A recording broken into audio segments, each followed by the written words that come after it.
Quo vadis? Dobro večer, dragi moji prijatelji i prijateljki, ili dobro utro ili dobar den. Kako i da je zdravo živo, dobro dojdovte v ovo štedno izdanje na Quo vadis na MTV ili Jedinstvena Makedonija. Televizija na Jedinstvena Makedonija, kada što ja redovno go pravam ovoj moj pregled,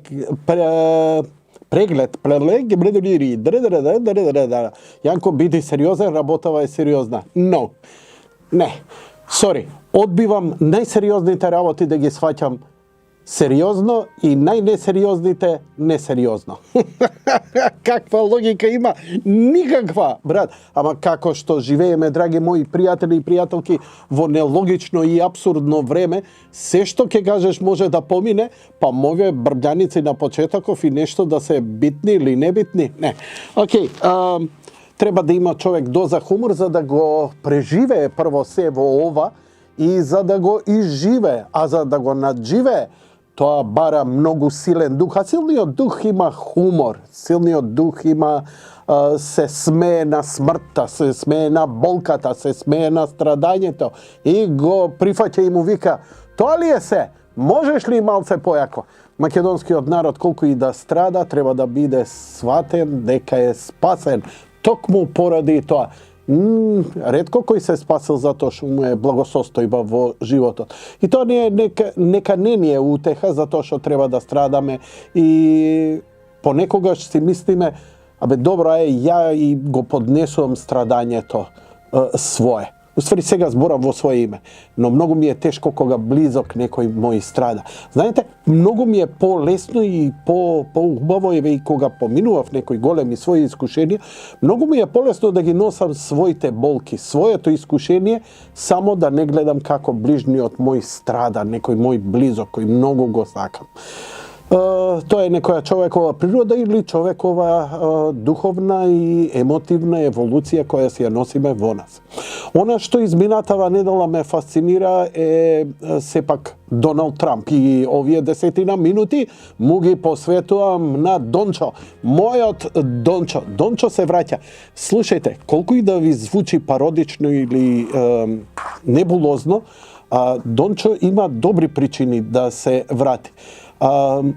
Не знам дали е преседан или без преседан председател кој еднаш бил председател на Соединетите држави и изгубил на претходните, па потоа 4 години паузирал, повторно да се кандидира и да има ваква поддршка од народот, тоа е просто неверојатно. Имено во Ајова Доналд Трамп веќе освои голема победа. Не се почнати изборите во Америка, сега се изборите во рамките на Републиканската партија. Републиканската партија, па, се го има тој демократски модус да своите гласачи ги стави на тест или поточно да го бара нивното мислење за кој од кандидатите ќе гласа. Имено, уште после првото гласање, Рон Де Сантис, еден од најизвиканите, говернерот на Флорида, најизвиканите на Републиканската партија како најголемиот можен кандидат и за председателски кандидат и за човек за кој и меѓународната и домашната јавност сметаше дека ќе може да биде добар иден председател, но очигледно нема да биде. Народот гласа за Трамп. Гласачите на републиканците, на Републиканската партија, не, види, многу интересно, таму не е како кај нас, како ќе каже главата на, не знам, ќе каже еве на партијата, како беше избран еден во рамките на партијата, еден Заев, еден Ковачевски, едноставно нема избор помеѓу. Еден е изборот. Ние рековме тој и тогаш, окей, дигај два прста како во комунистичко време и нема што друго. Прашањето е, зошто Трамп се враќа? Зошто американците го сакаат Трамп?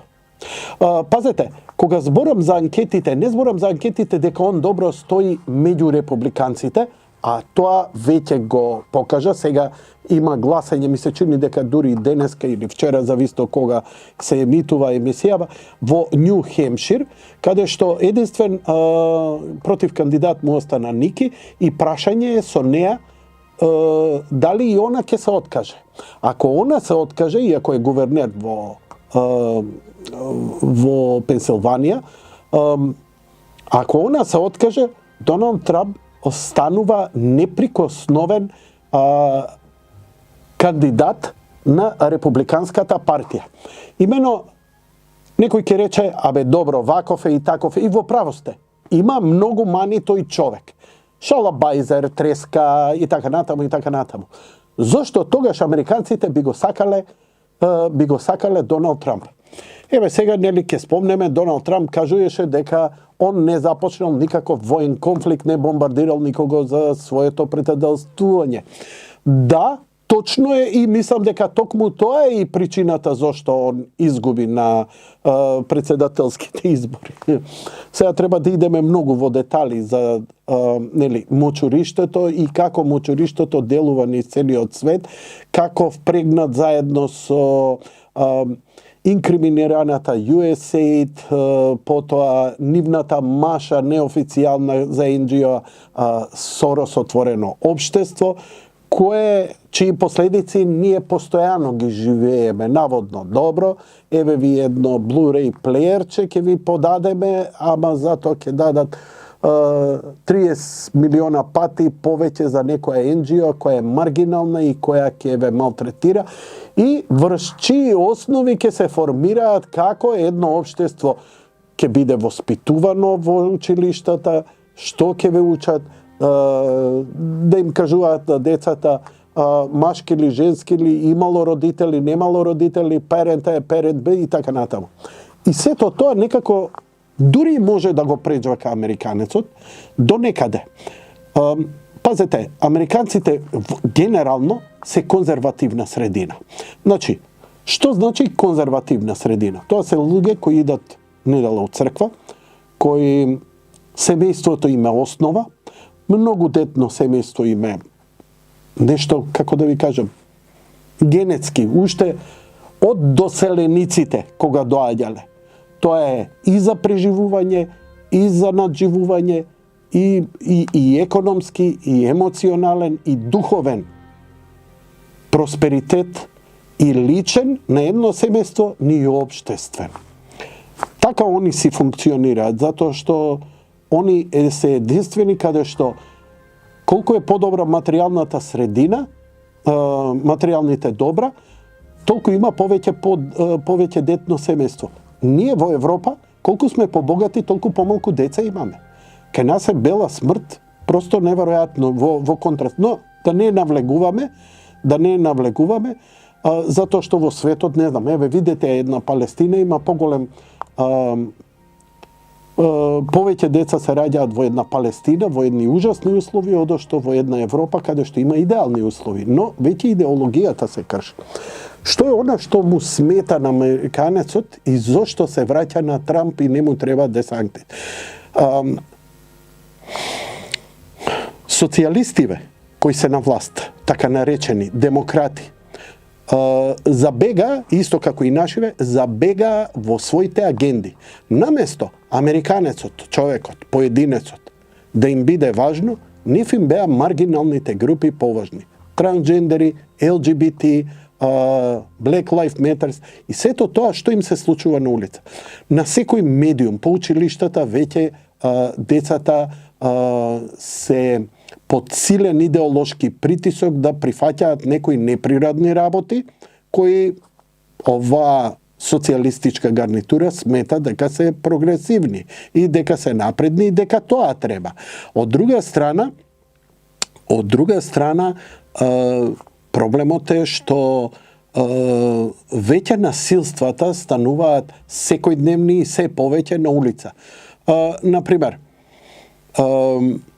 од една раса повеќе претепуваат друга раса, а се омаловажува и се врши притисок врз тоа да човек биде засрамен, според медиумската гарнитура како го презентира тоа, да си белец. И просто е дозволено на белец да му направиш што сакаш.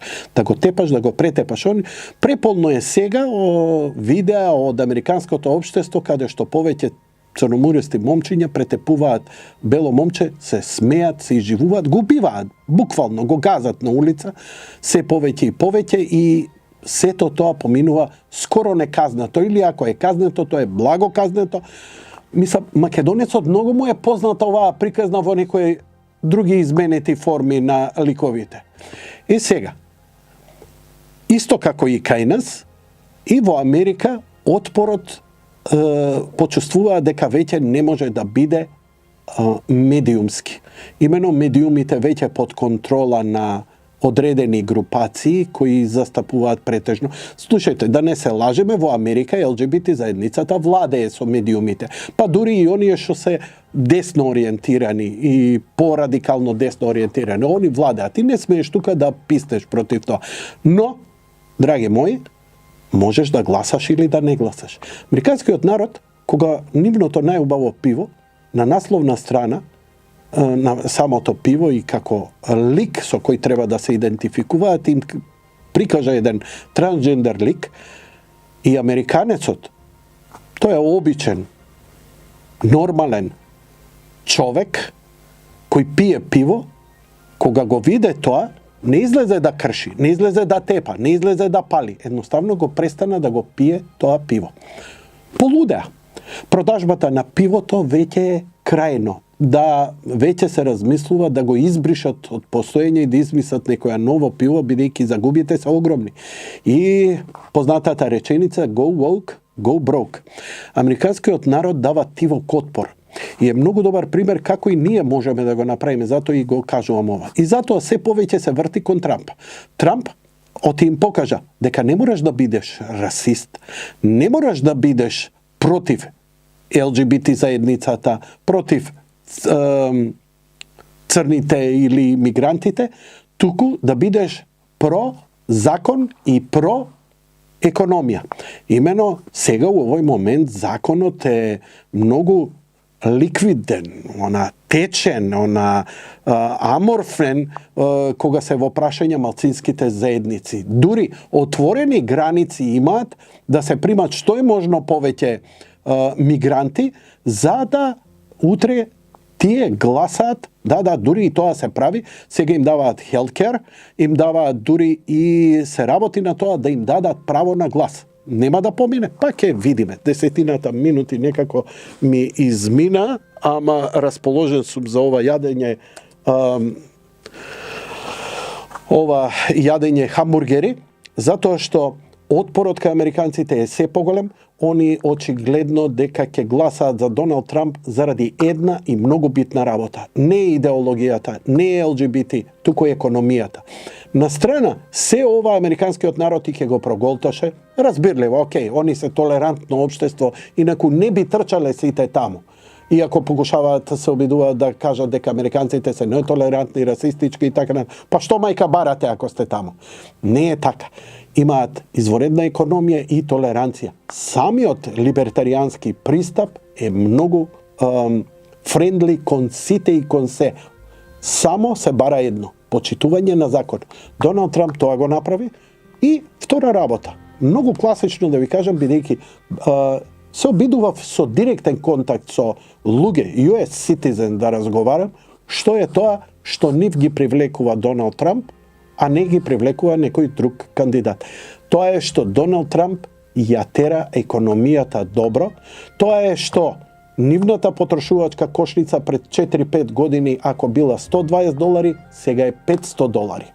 Цената на горивото сега е многу повисока од што во времето на Трамп. Ако се сеќавате за време на корона, кога Доналд Трамп и даваше ваучери, ако се сеќавате за време на несреќата, кога на секој од несреќата му додели $2000, па после овие купуваа Луи Витон торби.